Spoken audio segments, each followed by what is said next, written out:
Hey, it's the Scotch Test Dummies. We got hats and we got whiskey. This is Kilchoman. It's from Kilchoman. We've been to Kilchoman. We've been to Mockyear Bay. And we're gonna Fino sherry. Oh. We're gonna test it. We're gonna.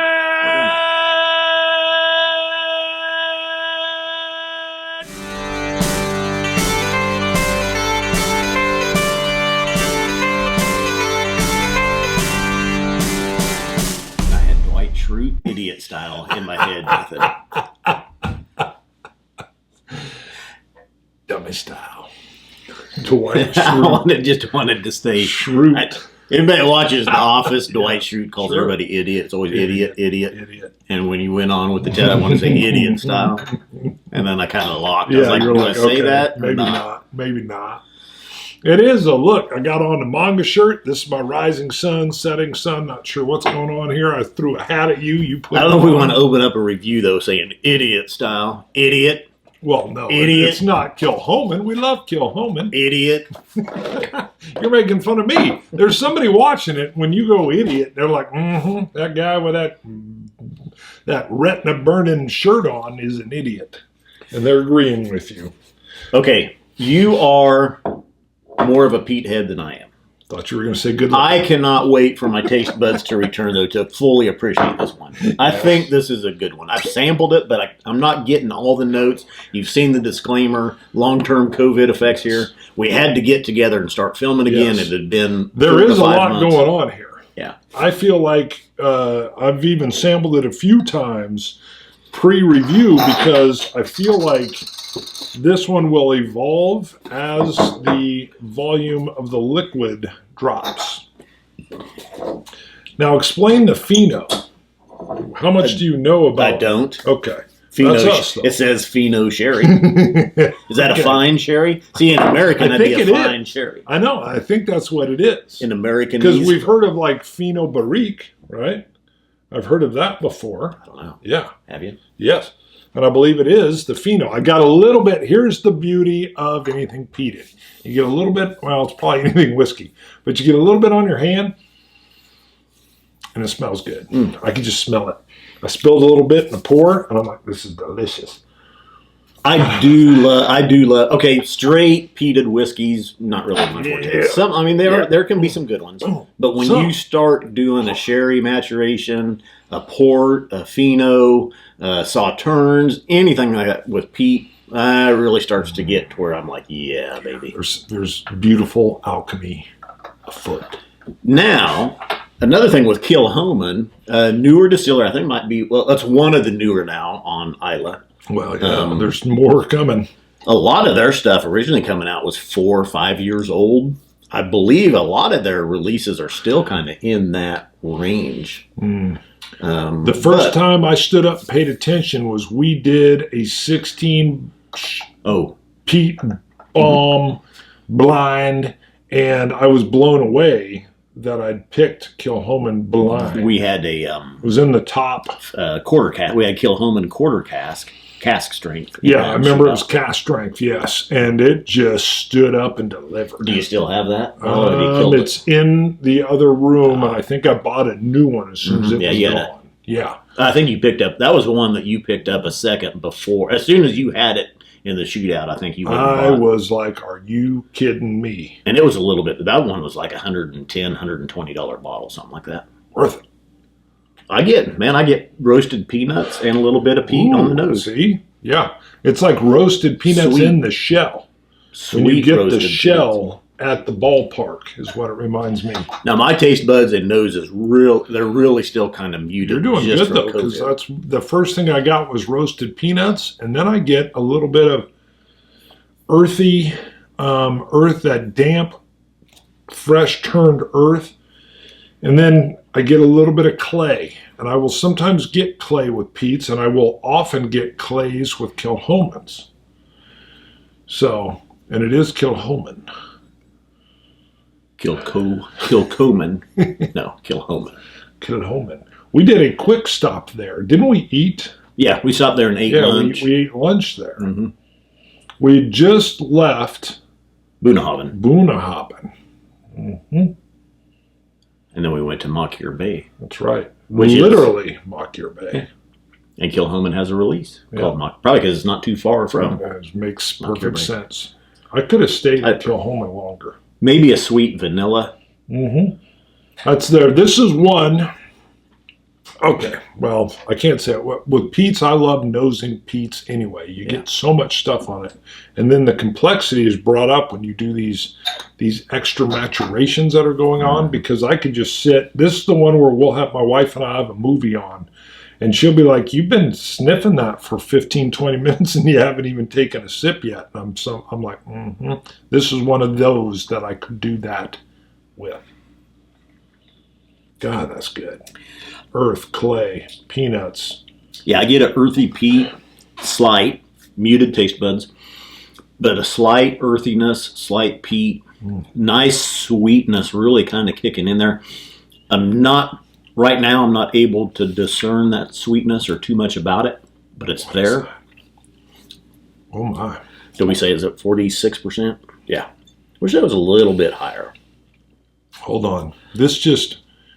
So Scott is a bit of a home chef, and something in here, the very first flash was like a seared meat that reminds me of when or maybe even a touch of mushroom that you put on top of that steak we had. You did like a mushroom sauce. Somehow it took me back to that. Now that was the flash. I'm going to have to come back to the middle because I was getting things on the middle. The finish is back to a sooty sweetness, which doesn't seem like it would make sense, but that's what I get in the finish. A charcoal that's just been fired up, but you haven't even thrown the meat on it yet, but it's warming. God, such bizarre, cool things that come from peats for me. It feels like a really nice palate. It feels a little light at 46%. Like I say, even I wish this was a little bit higher. Again, but muted taste buds. I don't know how you're feeling on that.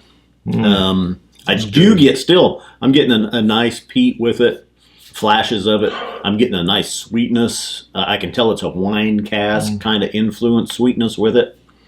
To me, it really feels like a nice balance. Oh, it's very nicely balanced. So one thing I will struggle with a peated is when they do the sherry extra finishes, the casking, sometimes I'll get lost in there because I love the heavy peat, and a sherry will give me different things that I almost can't tell until, like a touch of sour. And I'm trying to figure out, I don't get a touch of sour here. If anything, I think it gives it a touch of sweet. Yeah. But that is the great complexity that can be done with these caskings. There's just,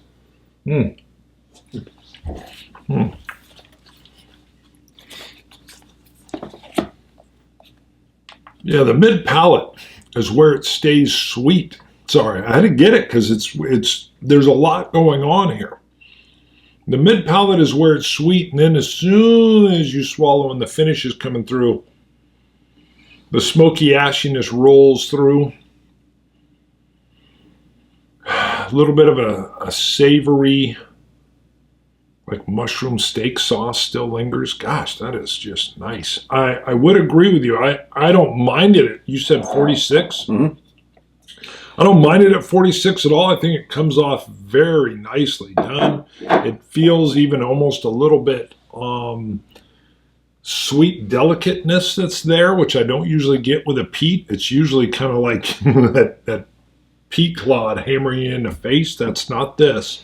This has got a lot of different stuff going on. Sweet peat coming. 92 for me. I'm loving all the peat notes, the sweet in the middle. It's a flash, and then you get to the finish. And that finish is still lingering in a minute later. The finish is much more of a typical smoother peat with an ashtray mushroom steak thing. Yeah. I like it. Yeah, I like it too. Sounds good. We may have to Greco-Roman wrestle over this bottle. Yeah, I figured this one was yours. I like the way we divide up our bottles. It's like, oh, I want this one. I want that I like one. the way you talk. I figured this one was probably, from the get-go, I figured this one was probably staying here. Yeah. Now, this is a 2020 special edition, $105, $110 in that range. Again, it's kind of like the quarter cask, that special release, $100 plus range. These are younger whiskeys from Kilchoman. I don't know what this one, well, let's see it. Sometimes they have. Why? I don't. It doesn't have, because I had looked. Sometimes they will put the distillation date and the bottling date on them. Yeah. They won't age state it, but you can look and see when it was distilled, when it was bottled. They don't do that with this one. Here's the beauty. So I don't know. The beauty of peat, though, is that the longer you age the peat, the more subtle that peat flavor gets in general. Subtler. The more subtler that peat flavor gets. That's a callback. And I like my peat strong and bold and fresh, which this is, and that often means that you don't need to really worry about that age statement on there, because some of those strong pop kicking peats are really affordable because they're younger. They can turn them out a little faster. Now, again, this one does have a subtleness to it. It's not a smack in the face with a peat clod, but it's delicious. I like it. Like I say, I can't. I'll look forward to the full return of the taste bud, so I can get into this one. I'll make sure I don't drain it until your taste comes back, because that one's nice. This is a beauty right here. I love this. I love what they're doing.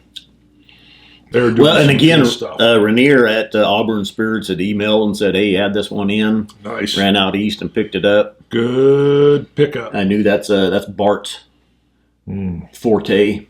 It's good tea. See that one? $5. We got a $5 Patreon supporter. What do we got? So number one, you can send a photo covered a pickle. That's included. Well, if you're a $3 supporter and up, yeah, you can send us a picture. We'll put it in a future show, so you actually get 2 shout outs. 2. But Daniel Webb, woo! $5 supporter. Thank you, Daniel. Cinco. Send us a picture, cover the pickle, put it in a future show. Covered. You get 2 shout outs. Pickle. And $2 supporter. Yes, we got an occupation in here. It could be a first name. Nurse Dave. Nurse Dave. That's right. Yes. First name, last name. Nurse Dave nickname. Was my cutoff for he was the newest person that was included in the Christmas cards, because that's how I know when I look. Oh, gotcha. It's Nurse Dave. Well, I can tell you when he came in. It had to be November 28th. Yes. We're getting caught up. Yep. So because that was when I did the cards. I remember Nurse Dave. In October of 2020, I got COVID. You got it a couple weeks later. Mm-hmm. It's taken out my palate. Not from him. No. But it took out my taste buds and my nasal palate. Still not returned. Yeah, you're like didn't over 5 film. months. We didn't film. Hiatus. We got together late March, finally, 5 months later, and did some filming. Now, on that note, though, we'd gone almost 8 years doing consistent shows day in, day out. Not day in, day out. Wednesday and Saturday kind of was our thing, with the occasional live. It took a pandemic and rioting to interrupt our workflow. To put us in hiatus, and a loss of taste and smell on your part. I lost mine for 10 days. The only upside to COVID, as far as I'm concerned, was that my whole family got it at the same time. My youngest son. What did you gonna say? What? Well, no, I was going to wait for you. Youngest son got it. We all got it. So they were like, "Yeah, you guys got COVID. You gotta isolate." We would just isolate it as a family in the house for 2 weeks. And although the fatigue was that hit you, a lot of fatigue on my wife and I. It was nice that the whole family thing. We never had this feeling of isolation. Oh. So that was probably the upside, is there was more family time, even in the midst of the actual having of the COVID. What now, you say? Well, I was going to ask you, when you lost 10 days, 10 days. Was it completely gone? Yeah. Yep. It was, well, it was the weirdest thing. I could get Nutella. Have you tried Nutella? No. trying to tell it before you leave the house. Well, I get some now. I get hints of things. It kind of depends. It was gone, and then and it made even eating boring. I mean, I don't know where you're at with that, but it was. What was weird? Okay, so I can't remember for sure. Mine was a couple of weeks where I couldn't taste a thing, and I was using like a lot of habanero seasoning because I could tell it was spicy, just to make my food so I could get something out of my food. But COVID kicked in, no taste, no smell. It's 2 or 3 days in, and I'm thinking I'm going to pour a Lafroig cask strength edition with that heavy peat and that ABV because surely this will come through on the palate. It was the weirdest taste. Yeah, and I poured it and nothing. I don't know that I could even tell it was whiskey. I could have thought it was lemonade that I was drinking. So I got something, but I immediately was going, oh crap, something's off here. And it was more antiseptic than whiskey. And I was like, oh no. And then I think Liz had poured some juice. My wife had poured some juice and said, oh, I can't taste it. I'm thinking, I think I'm having the same thing with this whiskey. And she had pink lemonade, which is, of course, should be all over your taste buds. Oh, yeah. So I tried a sip of hers. I'm like, I got nothing. And it was 10 days later that same jug of pink lemonade, and she'd poured, and all of a sudden she's hooping and hollering, woohoo! Ah! I mean, it was like, and I'm like, what? She goes, I can taste it. And I tried it, I still got nothing. And then the next day, I was the one like, it's back. And so I for sure did not think it would be 5 months later and still be in the shape that I'm in. Well, we got a buddy at work, Taylor. He was 8 months because he told me he was an early guy that got it. And he was like, I can't taste anything. I'm like, what? It is so weird. Yeah.